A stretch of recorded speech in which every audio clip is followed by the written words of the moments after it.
Welcome back to the Fourth Way Podcast. Purity of heart is to will one thing. Chapter 10. The price of willing one thing. An examination of the extreme case of an incurable sufferer. If a man in truth wills the good, then he must be willing to suffer all for the good. This applies to the active ones. But from the sufferer, if he shall in truth will the good, it is demanded that he must be willing to suffer all for the good.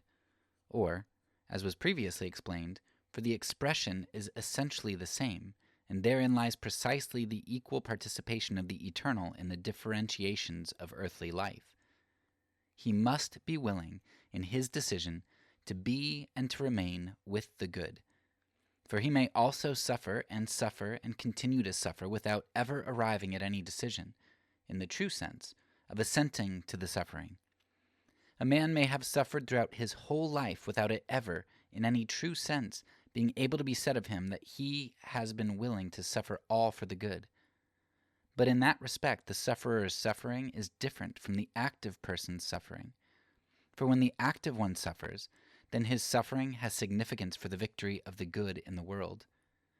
When the sufferer, on the other hand, willingly takes up his appointed sufferings, he is willing to suffer all for the good, that is, in order that the good may be victorious in him. Therefore, the sufferer must be willing to suffer all. All. But now, how at this point shall the talk be conducted? For alas, even now the sight and the knowledge of suffering can easily rob anyone of composure. How shall the talk be briefly formulated? For the sufferings are able to be so different and of such long duration. Here, once again, let us not multiply distractions, but rather let us simplify that which is really important. Let us center all the talk about suffering upon the wish. For the wish is the sufferer's connection with a happier temporal existence. Faith and hope are related to the eternal through the will. And at the same time, the wish is the sore spot where the suffering pains, the sore spot which the suffering continually touches. Even if suffering could still be spoken of where there is no longer any wish, it is an animal-like suffering, not suffering that befits a man. It is a kind of spiritual suicide to will to put the wish to death.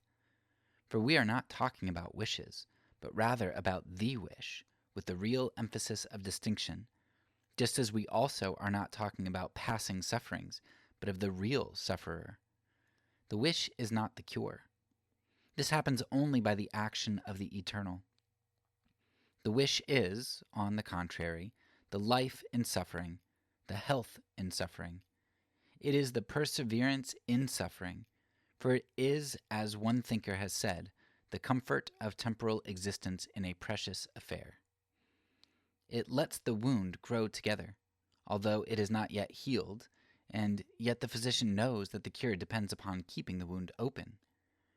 In the wish, the wound is kept open, in order that the eternal may heal it. If the wound grows together, the wish is wiped out, and then eternity cannot heal. Then temporal existence has in truth bungled the illness. And so let us speak of the wish, and thereby of the sufferings. Let us properly linger over this, convinced that one may learn more profoundly and more reliably what the highest is by considering suffering than by observing achievements, where so much that is distracting is present. There are wishes that die in being born. There are wishes that are forgotten, like our yesterdays. There are wishes that one outgrows, and later can scarcely recall. There are wishes that one learns to give up, and how good it was to have given them up.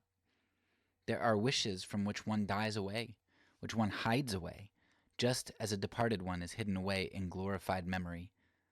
Those are the wishes to which an active person is exposed. They may be more or less dangerous diseases. Their cure may be accomplished by the extinction of the individual wish. Yet there is also a wish that dies slowly, a wish that remains with the real sufferer even in the pain of his loss, and that only dies when he dies. For wishes concern particular objects, and a great number of objects, but the wish applies essentially to the whole life. Yet sad as it is with the wish, how joyful it is with hope! For there is a hope that is born and dies, a short-lived hope that tomorrow is forgotten, a childish hope that old age does not recognize, a hope that one dies away from. But then, in death's decision, a hope is born that does not die in being born because it is born in death. By this hope, the sufferer, under the pain of the wish, is committed to the good. So it is with the hope in which the sufferer, as though from far off, reaches out towards the eternal. With faith, it is still more joyful, for there is a faith that disappoints and vanishes, a faith that is lost and is repented of. There's a faith which, when it droops, is like death. But then, in death's decision, a faith is one that does not disappoint, that is not repented of, that does not die. It seizes the eternal and holds fast to it. By this faith, under the pain of the wish, the sufferer is committed to the good. So it is with faith in which the sufferer draws the eternal nearer to himself. But with love, it is most joyous of all, for there is a love that blazes up and is forgotten. There's a love that unites and divides, a love until death. But then, in death's decision, there is born a love that does not flame up, that is not equivocal, that is not until death, but beyond death, a love that endures. In this love, under the pain of the wish, the sufferer is committed to the good. O you sufferer, whoever you may be, will you then with doubleness of mind seek the relief that temporal existence can give? The relief that permits you to forget your suffering?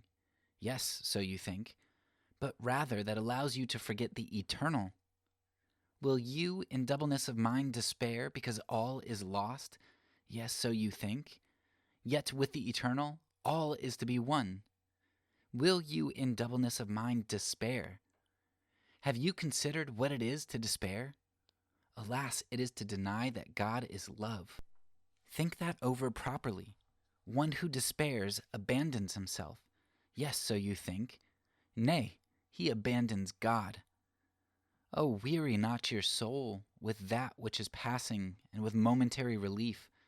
Grieve not your spirit with forms of comfort which this world affords. Do not in suicidal fashion murder the wish, but rather win the highest by hope, by faith, by love, as the mightiest of all are able to do. Commit yourself to the good. Once again, let us speak of the wish, and hence of sufferings. A discussion of sufferings may always be profitable if it does not confine itself to the stubbornness of the affliction, but is concerned, whenever possible, with the edification of the sufferer. It is both permissible and an act of sympathy to dwell upon suffering in order that the sufferer may not become impatient with our superficial discussions in which he does not recognize his own suffering, and in order that in such impatience he may not thrust aside all consolation and be strengthened in double-mindedness. It is indeed one thing to move out into life with the wish, when that which is wished for continued to be work and a task. It is another thing to move out into life away from that wish. Look at Abraham. He had to leave the home of his fathers and journey out among a strange people, where there was no reminder of that which he loved. Yes, it is true that sometimes it may be a consolation, that nothing reminds one of what he wishes to forget, but it is a bitter consolation for one who is filled with longing. Hence a man can also have a wish that for him contains all, so that in the hour of separation, when the journeying is begun, it is as if he wandered out into a strange land where nothing but the contrast with what he has lost reminds him of that which he wished for. It can be to him as if he journeyed into a strange land, even if he remains in his home, perhaps on the same spot, through the loss of the wish. Indeed, it may be as if he were among strangers, so that to suffer the loss of the wish seems to him heavier and more critical than the loss of his mind. Even if he does not leave the spot, his life moves along a laborious path, away from that wish, perhaps into useless sufferings, for we are talking of the real sufferer, hence not of the ones who have the consolation that their sufferings are serving some good cause, are of benefit to others. It must have been like this. The journey to the strange country was not long. In a moment he was there in that strange country, where the sufferers were gathered. Only not those that had stopped grieving, not those whose tears eternity cannot wipe away, for the reason that, as an old religious writing so simply and so touchingly says, how shall God be able in heaven to dry up your tears when you have not wept? Another comes perhaps by another way, but to the same place. Silently, the guiding necessity leads him onward. Austere and earnest, not cruel, for it is never cruel, duty comes behind and brings up the rear of the company. But the path is not the path of the wish. Now, he halts for a moment. Even the two austere guides are touched by his sufferings. Look, there a side path branches off. Goodbye, thou wish of my youth, thou friendly place where I had hoped to be able to build and to dwell with my wish. So they move on. The guiding necessity silently in advance. Duty austere and silent comes behind. Not cruel, for duty is never cruel. Alas, look, there a road runs off to the side that leads to the wish. Goodbye, my place of work, where by the full joy of work I had hoped to be able to forget the wishes I was denied in youth. So the company moved on. Yet the manner in which it happens does not matter. Whether it be the spot that is altered and the sufferer remains at the same spot, or whether the sufferer changes his whereabouts and journeys away, this does not matter, if the place is the same, if they are gathered at this one place which human language may well be tempted to call the useless suffering that is beyond the reach of any comfort. The sufferings themselves could have different names, but let us not multiply names. Let us consider what is essential, that the real sufferer does not benefit others by his suffering, but rather is a burden upon them. If this latter is not the case, the former must then be so if the suffering is to be regarded as useless. That is, if the sufferer is in the strictest sense to be called a sufferer. In the strictest sense, and let us really be strict with ourselves in order that we may not venture to call ourselves sufferers, the first time anything goes against us. But let us be all the more tender with those who are in the strictest sense sufferers. Oh, such a sufferer, whoever you may be! If a man is come to the point in the land of his birth where every way of making a living is closed to him, then he thinks seriously of emigrating to a foreign country and there seeking his fortune. But perhaps you answer, what does that mean? How shall I be able to emigrate? And what good would it do me to change my location? My lot is cast. Everywhere on earth it would be just the same. Of course, but let us understand one another. The journey of which we speak is not long. Neither is the lot cast, unless you have already found the way out of your suffering. It is only a single step, a decisive step, and you too have emigrated, for the eternal lies much nearer to you than any foreign country to the emigrant. And yet, when you are there, the change is infinitely greater. So then, go with God to God. Continually take that one step more, that single step that even you who cannot move a limb are still able to take, that single step that even the prisoner who has lost his freedom, even the one in chains whose feet are not free, is still able to take, and you are committed to the good.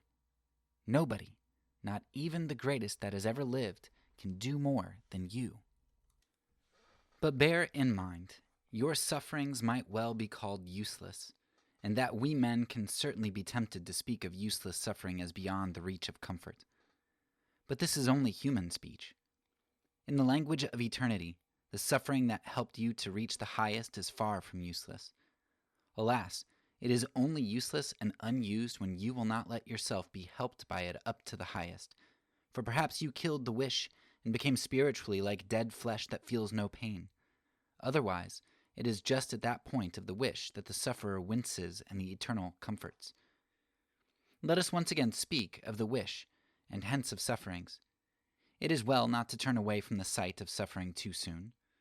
Let us properly dwell upon it, being convinced that for the deadly disease of busyness, there is no medicine so specific as the pondering of the hard path of the true sufferer, and as a fellow human being sharing with him in the common lot of suffering.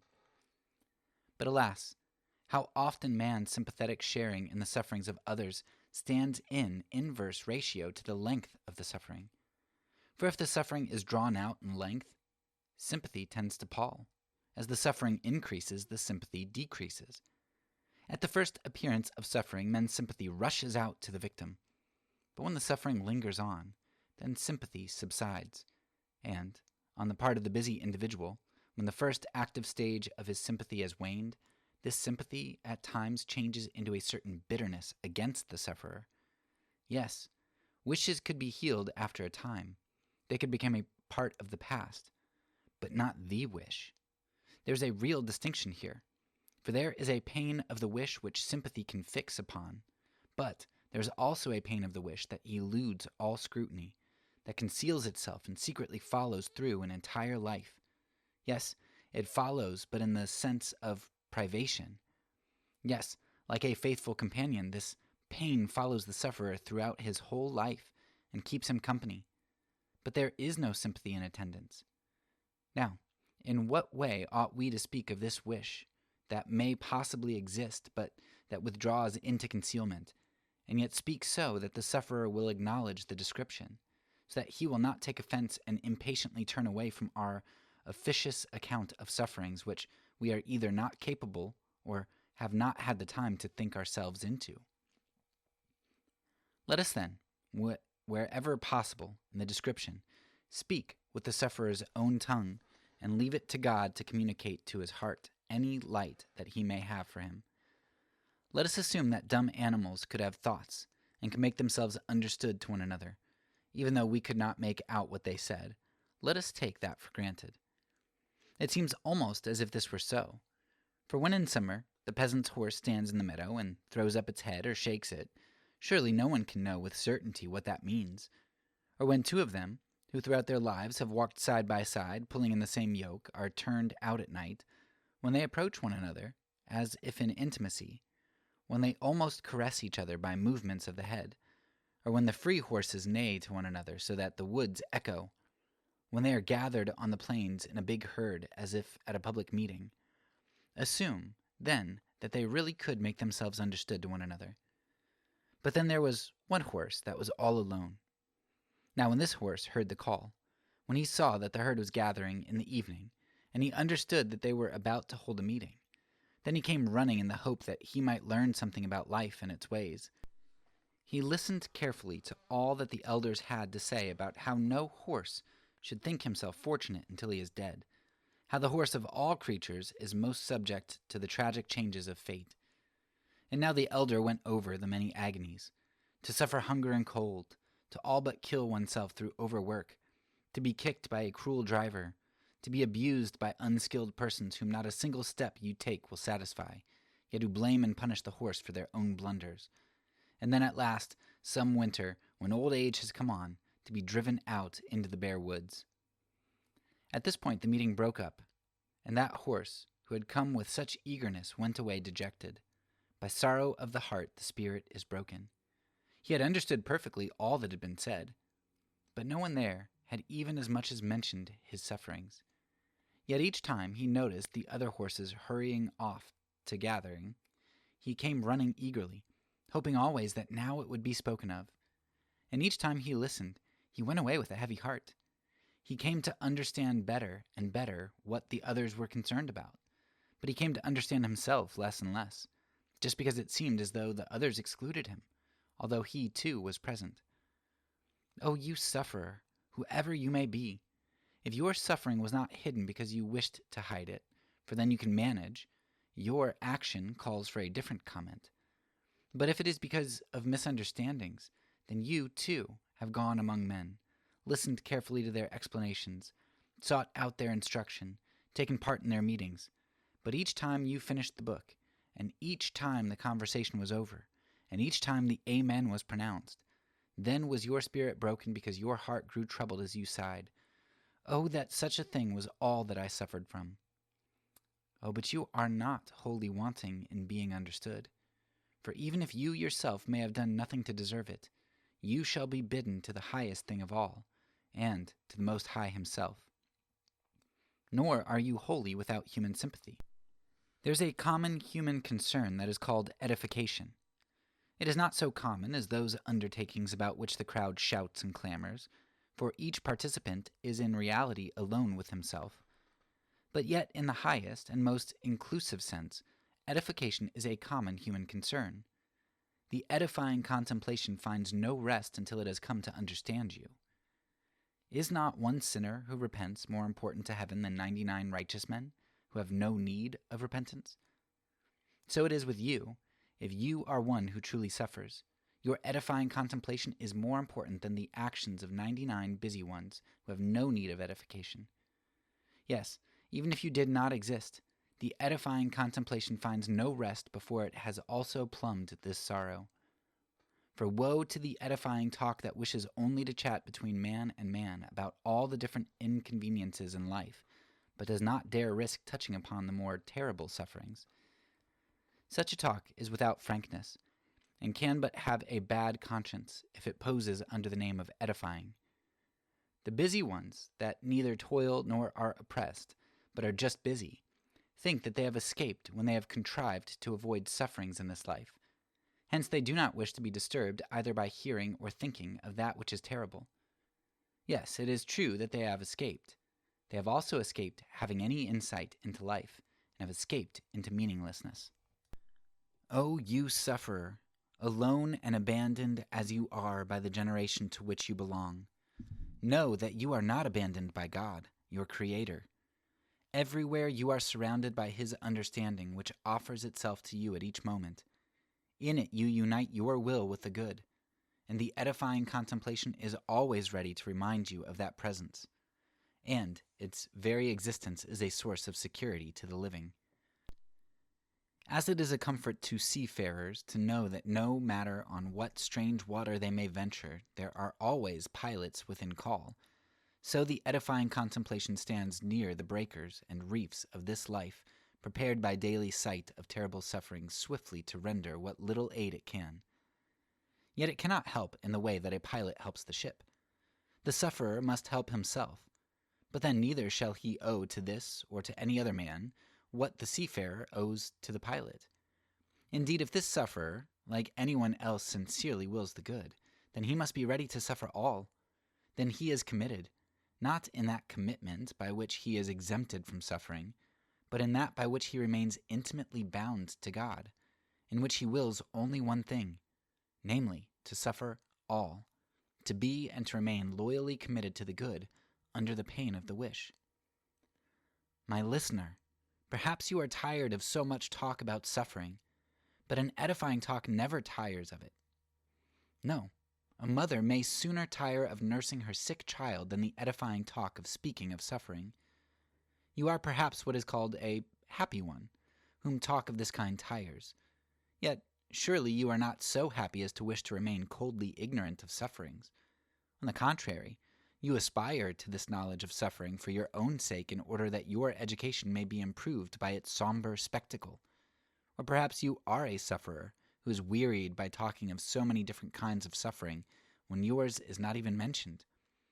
Oh, to edify oneself in a living way with the sufferings of others is a comfort, and to dwell too exclusively on one's own suffering may easily become that doubleness of mind which thinks that there is comfort for all others but none for itself. But this is not so, for with suffering each has his own, be it great or small. But with comfort it is certainly true that there is comfort for all, and in fact the same comfort for all.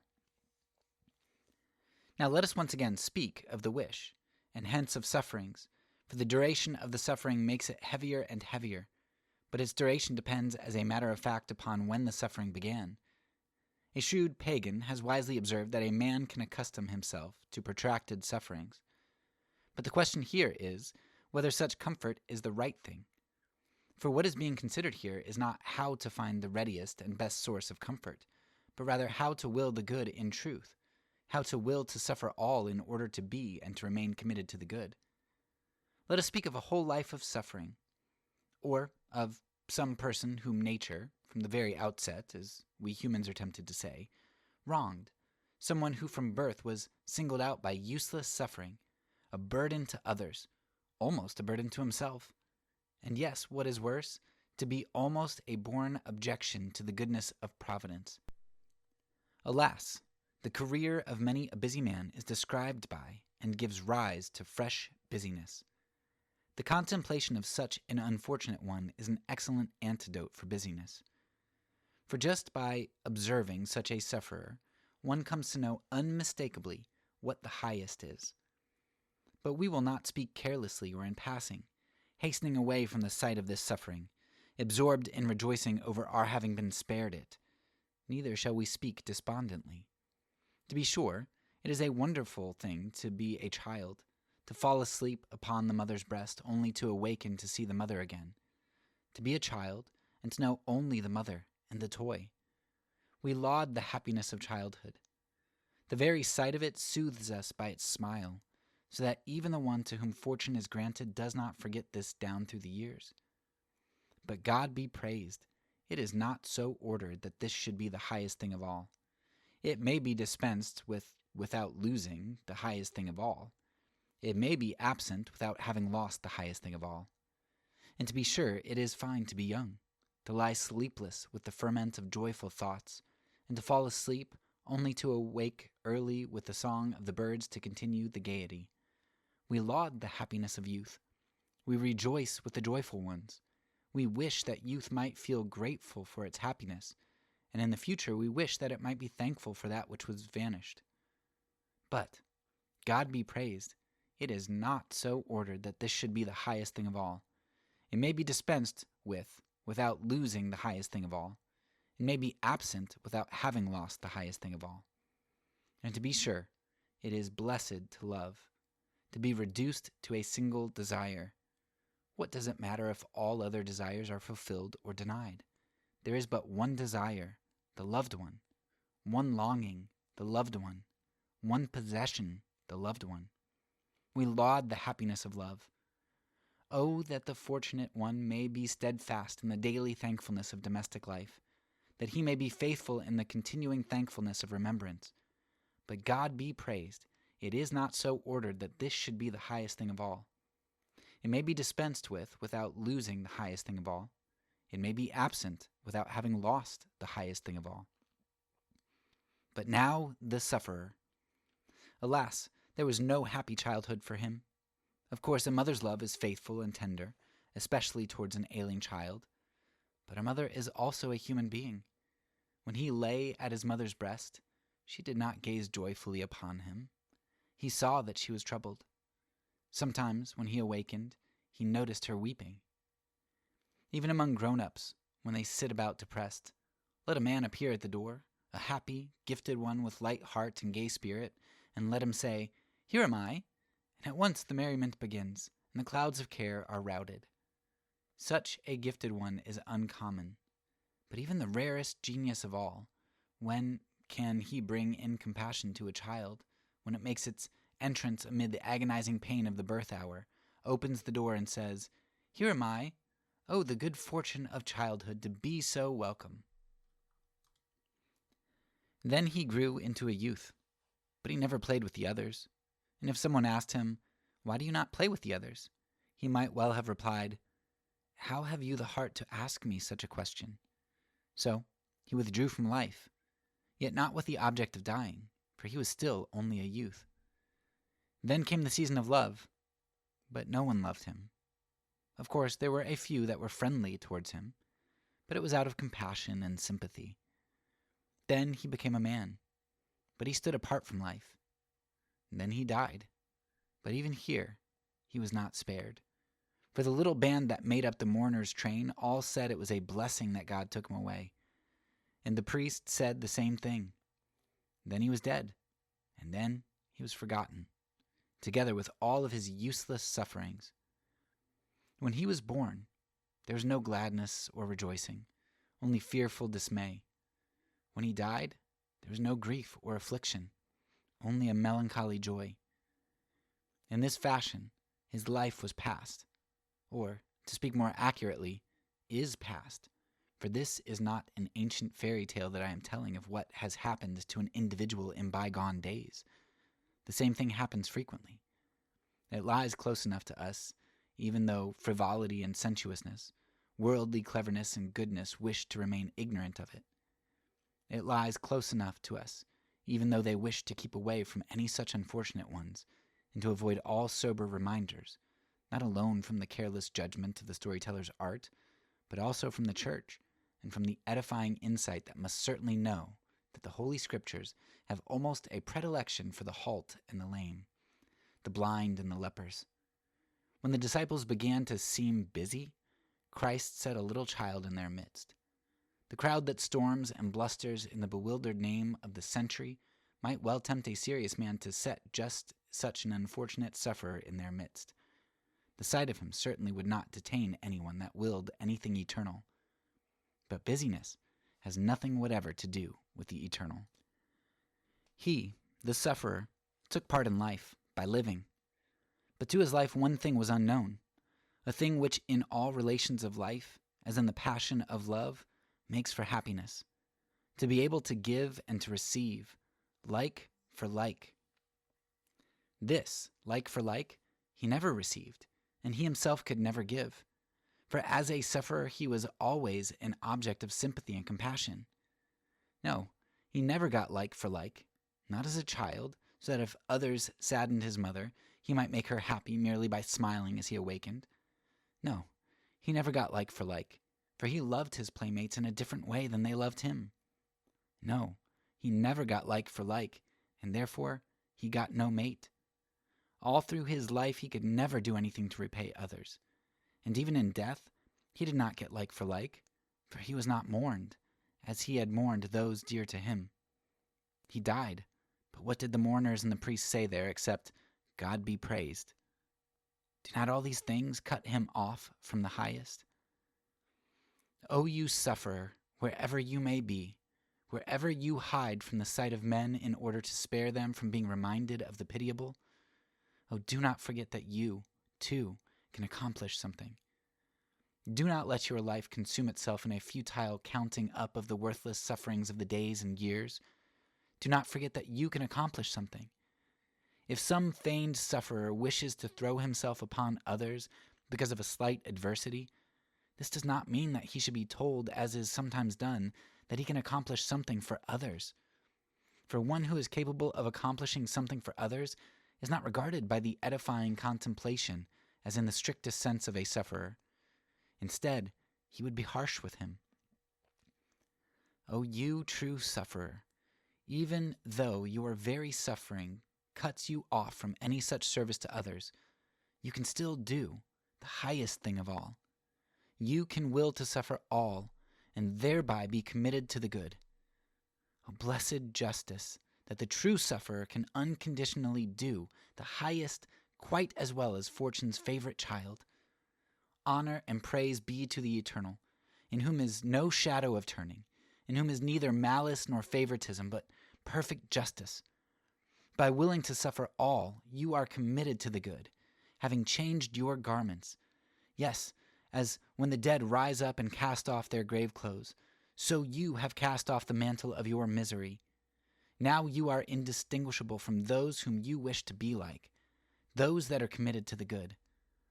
All are clothed alike, girded about the loins with truth, arrayed in the armor of righteousness, and wearing the helmet of salvation. If it be so, and it is the hope of every good man that there is a resurrection where shall be no difference, where the deaf man shall hear, the blind man see, where he that bore a form of misery shall be fair like all the others, then there is indeed on this side of the grave some such resurrection each time a man, by willing to do all or to suffer all, rises up by entering into the commitment, and remains bound to the good in the commitment. The sole difference is the pain of the wish in the sufferer, but at the same time, this may be a help to bring him into the decision. The sufferer must therefore be willing to suffer all. This means equally to be willing to do all, to bring it to a commitment, to be and to remain loyal to the good in the commitment. While it is true that the pain of the wish is the sign that the suffering in a way continues, yet the healing also continues, as long as the sufferer remains firm in the commitment. But there is a force that is momentarily powerful. It is cleverness. From cleverness, and from the moment, or through it and from the moment, a man's destruction is born. If it is a fact that a man's salvation comes in the eternal and by the eternal. Now, Cleverness may be inwardly misused, for outwardly a true sufferer has little chance of misusing it. Cleverness in this inner realm is rich in evasions, by which the time is put off and the decision is postponed. It will come to understand the decision only in an earthly and temporal sense. From its momentary standpoint, it has in view only a decision by which the suffering shall be brought to an end. But be assured, the eternal does not heal in this fashion. The palsied man does not become whole, because he has been healed by the eternal, nor the leper clean, nor the deformed man made physically perfect. But then, it is a useless device, this help of the eternal. Cleverness suggests, and what is still worse, is the decision where the sufferer dedicates himself to his suffering, which indeed makes his condition hopeless, because the decision renounces the juggling hope of temporal existence, where the eternal does not come to heal such a sufferer. What happens, with the aid of cleverness, is about as follows. First, the sufferer lives for some years by an earthly hope, but when this is exhausted and the suffering still continues, then he becomes superstitious. His state of health alternates between drowsiness and burning excitement. As the suffering continues, there settle over him finally a dull despair, broken only rarely by an unnatural and terribly enfeebling intensity, as when the gambler hopes on and on that someday he will meet with luck. Alas, at length a man sees what cleverness and this earthly hope amount to. For to cleverness it seems so clever that one should not foolishly give up an earthly hope for a possible mythical healing, in order to win the eternal. To cleverness it seems so cunning that one would not decide to say farewell to the earth. Indeed, one can never know what possibly could happen. And then one would regret that one had let himself be healed by the eternal. The earthly hope and the heavenly hope grew up well together and played together in childhood like born equals, but the difference reveals itself in the decision. Yet this hinders cleverness, which steadily hinders the decision.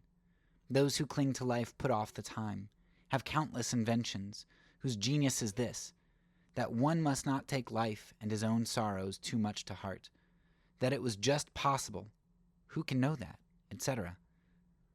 When the sufferer actually takes his suffering to heart, then he receives help from the eternal toward his decision, because to take one's suffering to heart is to be weaned from the temporal order, and from cleverness, and from excuses, and from clever men and women, and from anecdotes about this and that, in order to find rest in the blessed trustworthiness of the eternal.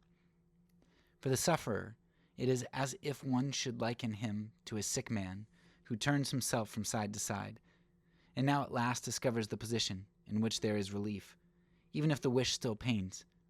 Even if it was only a trifle, one can never have taken something too much to heart, when in taking it so to heart he thereby wins the eternal. But the sufferer, who does not wish to be healed by the eternal, is double-minded. The double-mindedness in him is a disease that gnaws and eats away the noblest powers. The injury is internal, and infinitely more dangerous than being deformed and palsied. This double-minded one wishes to be healed, and yet does not wish to be healed. Eternally he does not wish to be healed.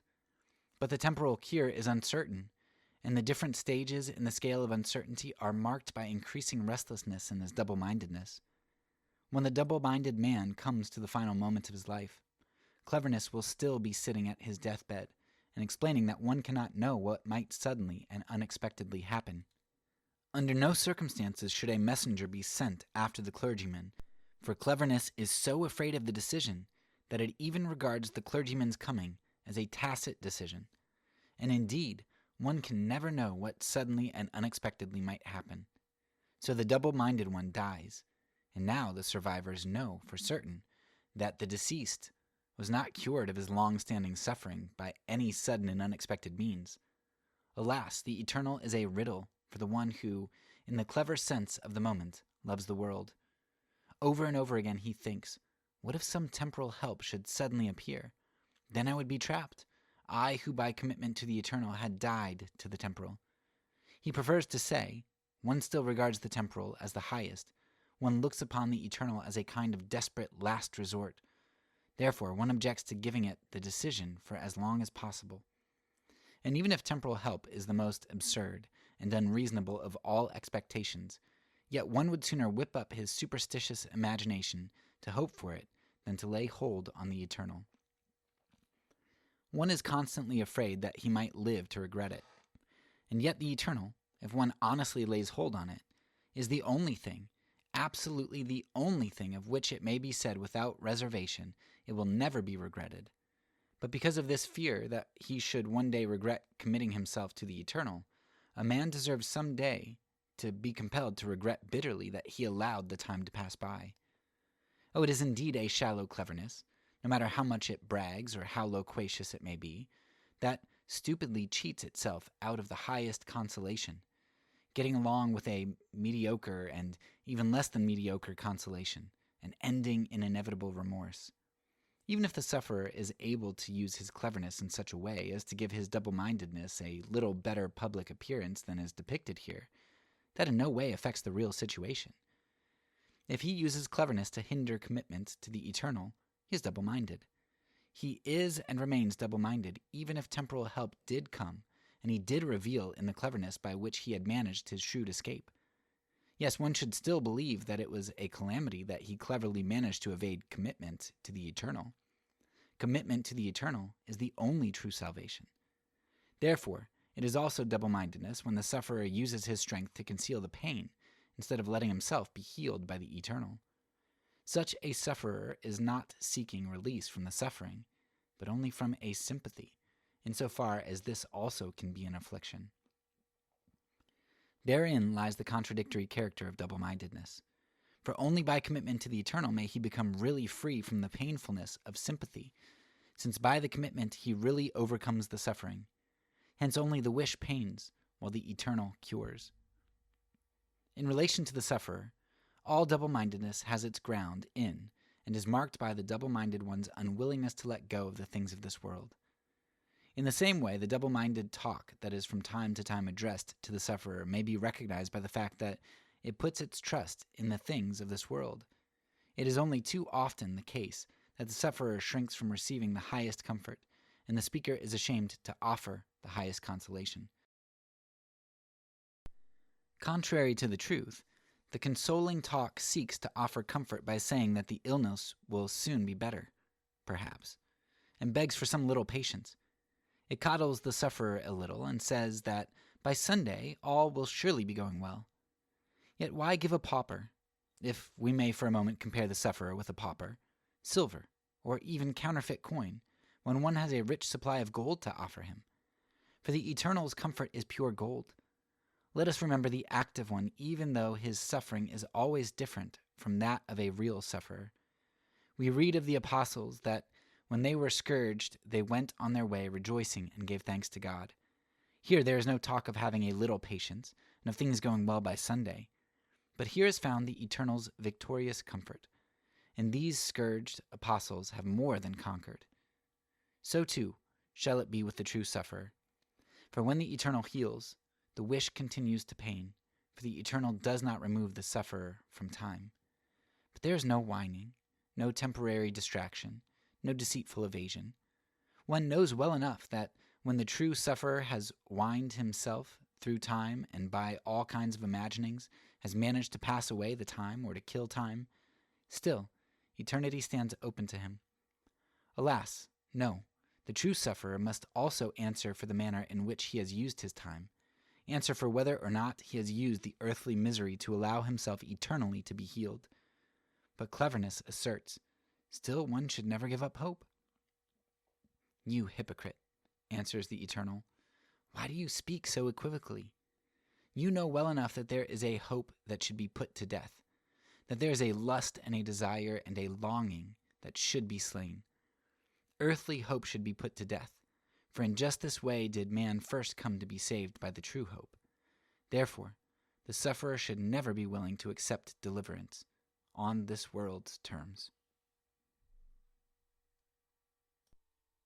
So I have to say, this is another chapter that was a little bit, it was more challenging than some of the other chapters for me to kind of comprehend, because it's one of the longer chapters, and he spends a whole lot of time, and it feels to me at times that he's kind of belaboring a point, like he's not really progressing in argument too much. And I'm sure that's because I'm missing stuff here, as opposed to Kierkegaard not truly saying things. So I'm going to pull out what I got from this, but I strongly recommend this is a chapter that I would dig into even more on your own, because I think there's a lot more to mine that I'm going to miss. So essentially, chapter 10 is about the idea of suffering, and Kierkegaard wants to show us the true sufferer, the ultimate sufferer. You can think of lots of versions of suffering. You can think of political prisoners and things, right? Their families suffer. We talked in the last episode about Richard Wurmbrand a little bit. Like political prisoners suffer. Soldiers who come back maimed suffer. Soldiers who come back with mental issues, PTSD, all kinds of other things, trauma, like they're suffering. But those people, we would say, suffered for a cause, right? So their suffering is worthwhile. Like they can be proud of it. They obtained something from it. And so what Kierkegaard does is he says in this chapter we're gonna consider somebody whose suffering is useless, right? They don't inspire other people. They don't. They can't contribute anything, and in fact, they seem to really take away. And it's so sad the way he depicts this life. A child is born, and the parents are sad. Like they love their child, but they're sad because their child is whatever suffering. Maybe the thing that I think about the most, I don't know the name of the disease, but there's this skin disease where like your skin just essentially falls off, and so even to wear clothes is painful. And there's a documentary from maybe like 20 years ago where they go around with this guy who has this disease. And when I think of Kierkegaard's suffering, I think of something like that, because the mom, even in there, talks about how just she felt so terrible when her child was born or young, because of just the immense amount of suffering that he was going through. And it's useless.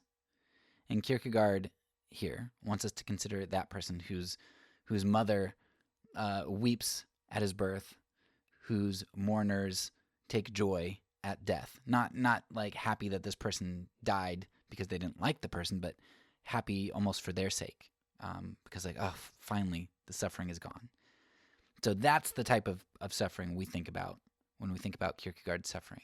Has absolutely no value. And in this chapter, Kierkegaard talks about how the sufferer is not in the temporal, but in the eternal, is on par with everybody else, because they are one step away from the eternal by the choices that they choose to make. Now, maybe they're never going to be a politician who changes the world. Maybe they're never going to be a philanthropist who changes the world. They're never going to be a general who changes the world with armies. Right? They're not going to be anything that you think of as meaningful, right? But again, Kierkegaard is distinguishing between the temporal and the eternal, because it's the same for a general, for a politician, for a philanthropist. For them to choose the eternal, it might look different based on their situations, but it's an equivocal, like it's an equal act for the philanthropist to do something that impacts 1 billion people's lives, and for the true sufferer who can contribute nothing to this temporal world, for them to choose to be faithful in choosing the good. Just like the widow's mite was equivalent to all the wealth of the richest man in the world. Right? She gave it all. And likewise, the sufferer, through that one step, step by step by step, is able to choose the eternal and be the same as those who are not sufferers.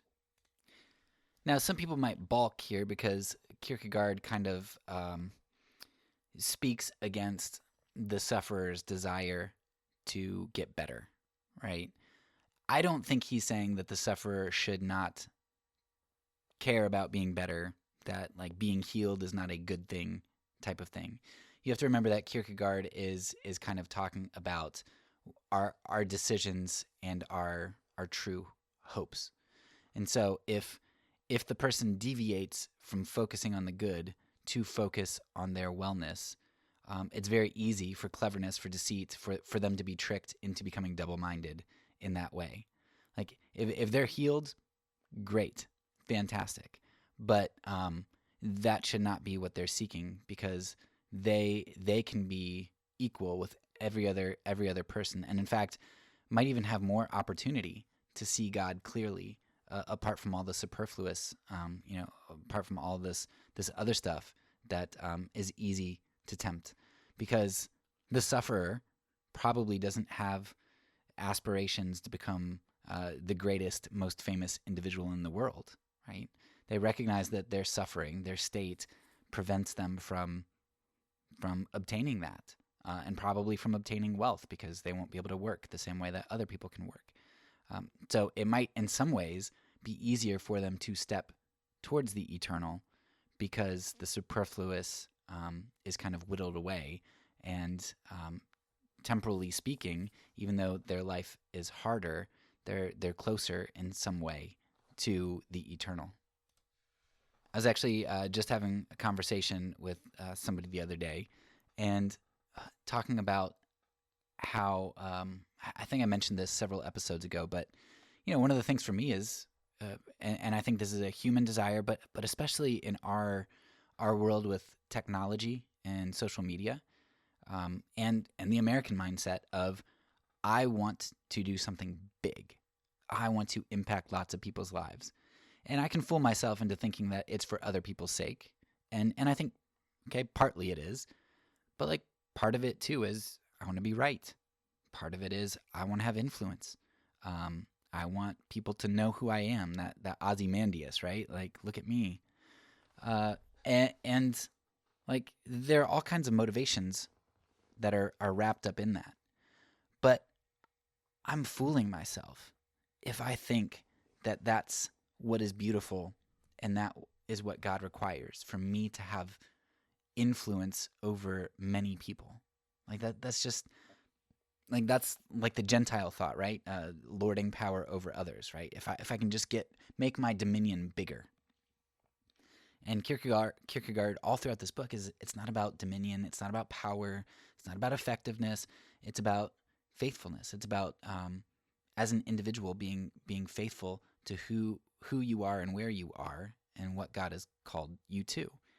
And so I think about, through the vast majority of history, including today, across the vast majority of the world, most people have been worthless by temporal standards. You've got like people, the Oregon Trail people, who just went out west and got murdered by Native Americans, and others murdered Native Americans and stole land, and and ended up settling in some dust hut and like farmed their lives.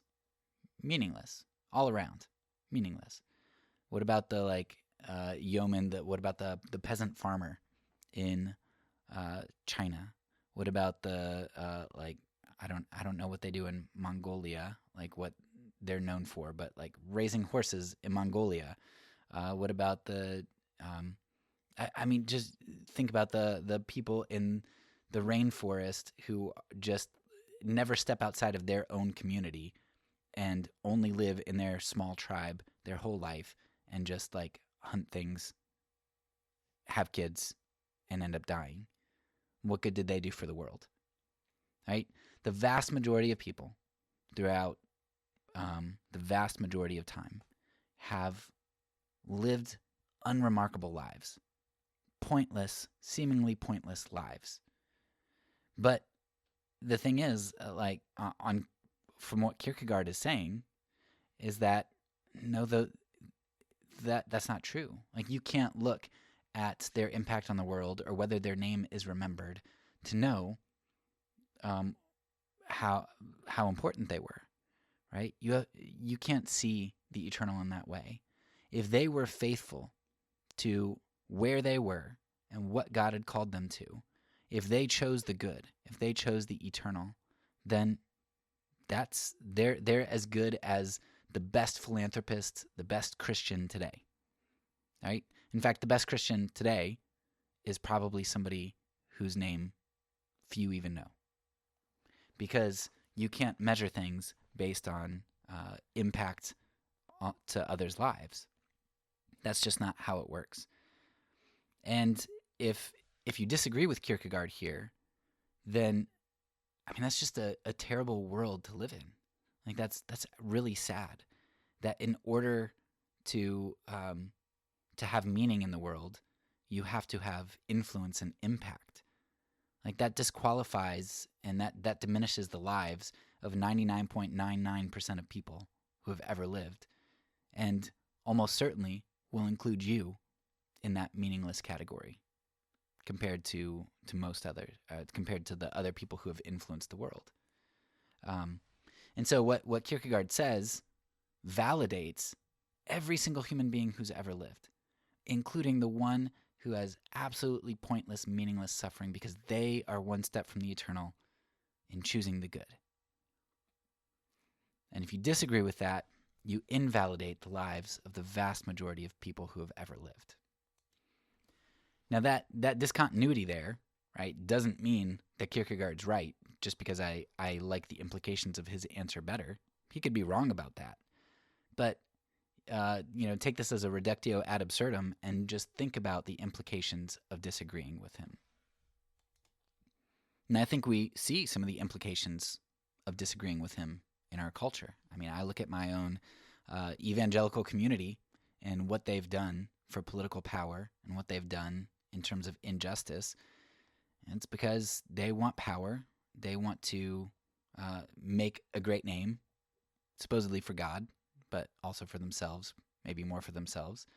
And they think that the good is something that I guess they can form and fashion in their own image. And they have to impact the world. They have to impact the world now. There is not patience and waiting upon the good.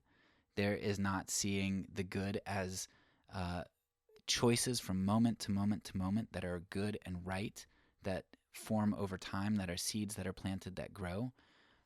That's just not how they see the good. So I would go back and listen to that chapter again, read that chapter again, and think about it in light of thinking about what a true sufferer is and the implications that has for our choices in the world and meaning and value. That's all for now. So peace, and because I'm a pacifist, when I say it, I mean it.